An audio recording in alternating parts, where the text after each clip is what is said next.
which is Surah 4, I believe. Yes.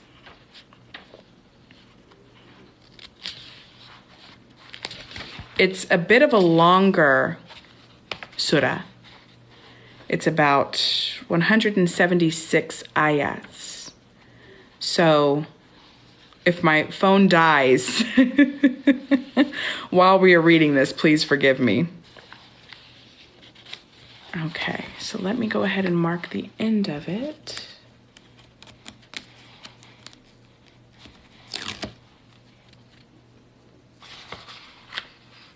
So that we know how much we have left. Okay.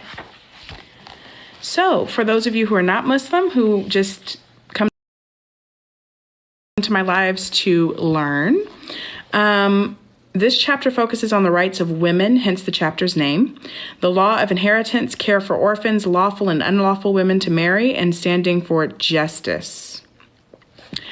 For this, see the remarkable example of justice to a Jewish person in verses 105 to 112.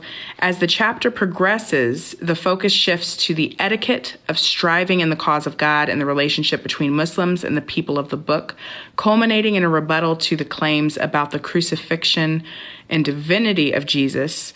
Like the previous and next chapters, this chapter also deals with the issue of hypocrisy, a common theme in many other Median chapters. In the name of God, the most compassionate, most merciful. O humanity, be mindful of your Lord who created you from a single soul, and from it he created its mate. And through both he spread countless men and women, and be mindful of God in whose name you appeal to one another and honor family ties. Surely God is ever watchful over you. Give orphans their wealth when they reach maturity, and do not exchange your worthless possessions for their valuables, nor cheat them by mixing their wealth with your own, for this would indeed be a great sin. If you fear you might fail to give orphan women their due rights, if you were to marry them, then marry other women of your choice, 2, 3, or 4. But if you are afraid you will fail to maintain justice, then content yourselves with 1 or those bondwomen in your possession. This way you are less likely to commit injustice. Give women you wed their due dowries graciously, but if they waive some of it willingly, then you may enjoy it freely with a clear conscience. So I would also say that ayat is greatly misunderstood. Hi. Is greatly misunderstood when it comes to interpretation. So I have seen this ayat in non-Muslim crowds show that, Muslim men just marry all kinds of wives and where's the sanctity of marriage, et cetera, et cetera. And it makes clear here that unless you are able to provide and treat the women fairly, in equality, you have no business marrying more than one. But also in the context, when you're reading the Quran, in the context of when men take multiple wives, it is never just, I want another wife, let me just marry another wife. It typically is when women, for instance, when a woman loses her husband and runs out of means, a man may take that woman as another wife to take care of her or to step in as the provider.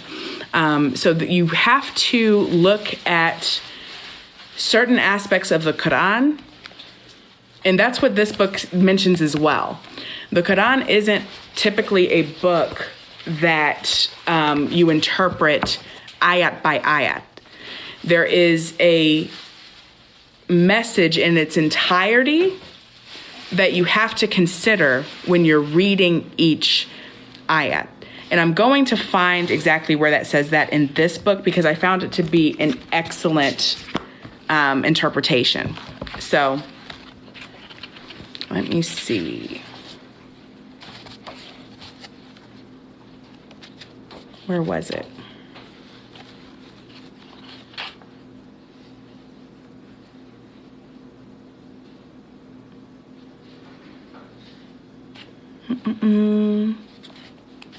Hold, please.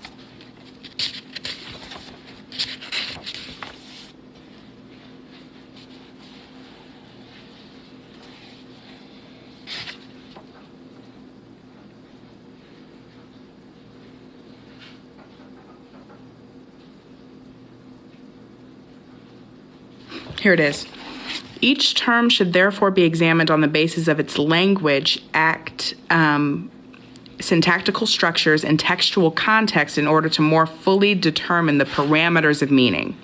This requires a dual process, keeping words in context and referring to the larger textual development of the term. So yes, there is the context in the ayat itself, but you also have to keep in mind that further context is given in the Quran's entirety.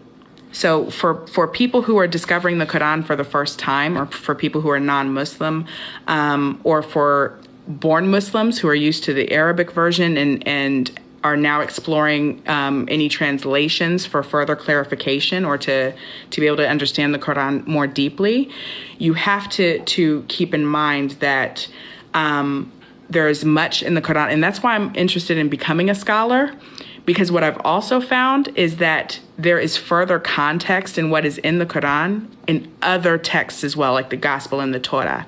And unless you know those other texts, you can also take certain aspects of the Quran out of context. And so there is just, that's what I love about it. That's what excites me about it, because it's a science. It really is. Like, it really goes deeper than just simply reading the Quran and that's it. It has to go, there are so many levels that expand your understanding of the Quran that are still very much needed.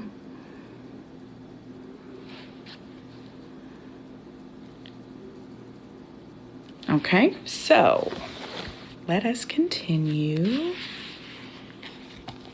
Would I mind taking pics of all the books? Yes, I will do that. So I will take what I'll start doing is on my Instagram as I'm studying, for those who want to study along or for those who want to seek further understanding along, I will take a picture of the books that I'm reading for the week. And then if you would like to study with me, you're free to do so. And I'll just put that with a caption of why I'm reading those books specifically. And then, yeah, so I actually went on live because I was waiting for my family to come back home, and my family has returned home. So